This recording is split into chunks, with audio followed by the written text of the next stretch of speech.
kind of sucks a lot. Anyway, so I'm a female comedian. You all probably noticed. It was really exciting for me to see a few others of us here tonight, because we're kind of a rare breed, actually. Usually when I walk into a comedy club, it's kind of like a magical unicorn has showed up. It's going to tell some jokes. So it's quite exciting to see a few others. But it can be kind of weird hanging out with guys all the time.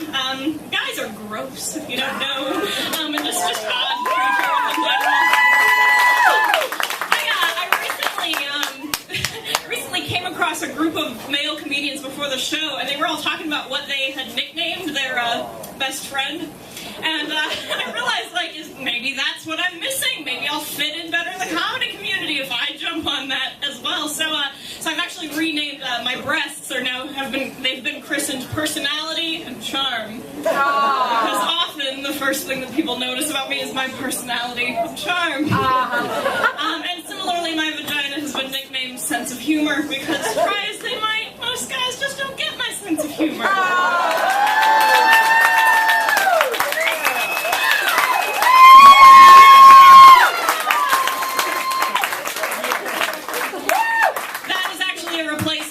Original name I had for my vagina, which was Manifest Destiny, because it gives white boys an excuse to make foolish choices. But this seemed a bit more appropriate. And just to complete the set, my ass is called Politics, because I don't really want to talk about politics. I'm not really all that interested in politics. And if on a first date a guy tells me he's thinking about going into politics, I'm never calling him again.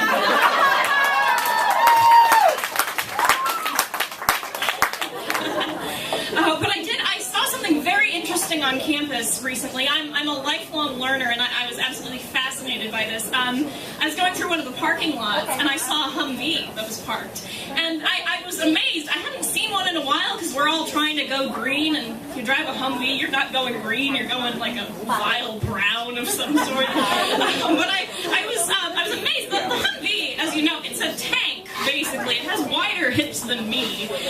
And so the car, it was in one parking space, but it had sort of veered over into the next spot as well, taking up 2 spaces. And the second spot was a handicap space, which I found fascinating, because I didn't realize being a douchebag is now a registrable handicap. It's so exciting! That technically means that everything that happened during homecoming week on Frat Row should have constituted for Special Olympics funding. I know a grant writing opportunity when I see one. Yeah, but it is interesting living on the college campus. You learn new things every day. I recently actually had an opportunity on campus to meet a heroin addict. That was kind of interesting. It was a new experience for me, because, as you can imagine, I don't encounter those very often. It was at a Wonder Woman appreciation convention, though, so there were actually quite a few people who liked heroines there that day. That is the best crowd response I've ever gotten for anything. Thank you for that. I was actually on a date there at the time. I was on a date with a communications major. He never called me back. That's irony I should have foreseen, right?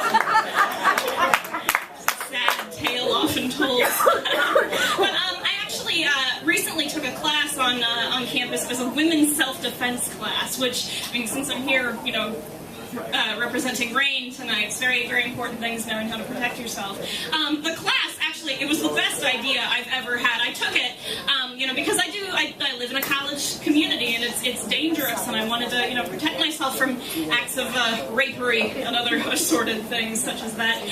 Brief etymology lesson, any of you who are interested in languages. I was using the word rapery there in its original term, meaning acts of rape. However, I do feel that the term can also be used to describe a room, which I speculate exists in most fraternity houses. The older Southern-style, larger mansion fraternities house the infamous rapatorium, but zoning laws being what they are in East Central Indiana, we have to scale back slightly. And I'm not letting sororities off the hook either. Whatever, I'm not impressed by the Greek system. The only Greeks I like are the ones who yell "Opa" before doing shots. And I have lost many a prospective beau to the fellationatorium, so sororities are not okay either. Sounds like a vile place, doesn't it? Or a really awesome place, depending on your gender, I suppose. to try and, you know, get a little bit stronger, get a little bit more confident. It was awesome. It was so much fun. You know, I was getting ready, and then the attackers came into the room, and they're wearing these big padded black suits and these big thick face masks. So now I'm totally mentally and emotionally prepared if Darth Vader jumps out of the bushes while I walk home. You know what to do in that situation, right, ladies? You kick him in the lightsaber, scurry on home. It's very simple. But I learned something very interesting and unique about myself that day, actually, and about my gut instincts and reaction to danger. We were taught that every time you hit the attacker, you are to yell, "No!" Well, apparently, my gut instinct, rather than yelling "no," is to yell, "Take that, you rapey motherfucker!"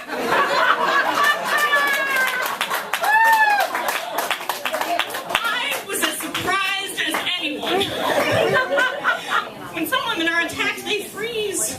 When I'm attacked, I turn into Samuel L. Jackson. It was an interesting day for all of us. Let's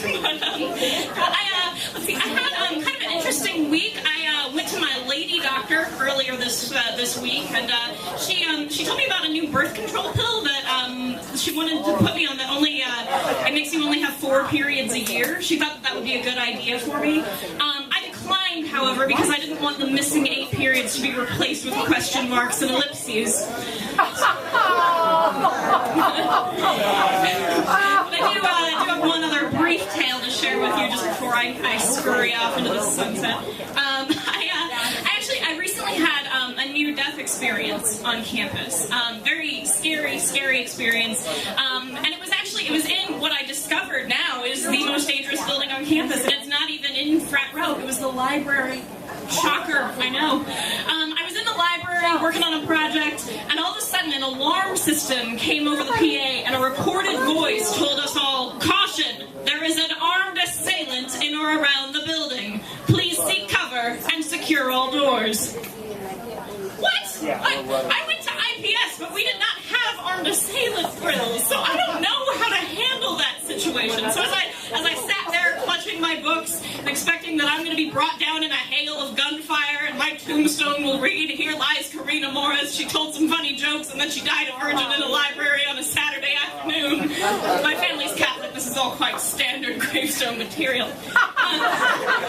Suddenly, campus police bursts in through the front doors. There's commotion at the main circulation desk, and the least charismatic librarian they could find gets up on the PA and tells us all, "I'm sorry, everyone, so sorry.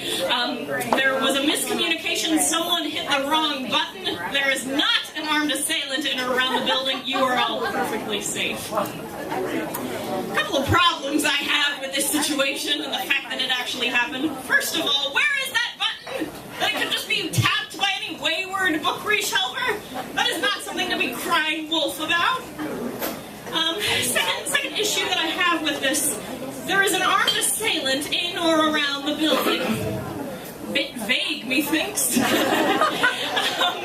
Because, you know, knowing my luck, I'd run outside, hoping to escape danger, be brought down in that hail of gunfire, or I'd retreat to the stacks, knowing that the scariest thing you're ever going to find in the stacks of the library is that weird guy who keeps posting on Craigslist that he's looking for library sex. And if I encountered him, that's fine. I'm not afraid of him. Take that, you rapey motherfucker! He's gone. That's fine. I like you guys. You get my callbacks. I think that guy gets my sense of humor, too.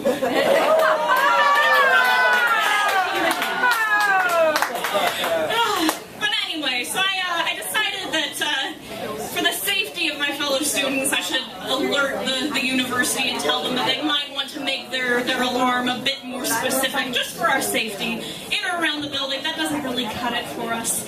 And I feel that I am an authority to talk about vagueness and the dangers that can result from vagueness. Because I went to a Catholic high school, and I had a lot of lady friends who were really slutty but claimed to be saving it for marriage. So I know firsthand there is a very distinct difference between in and around.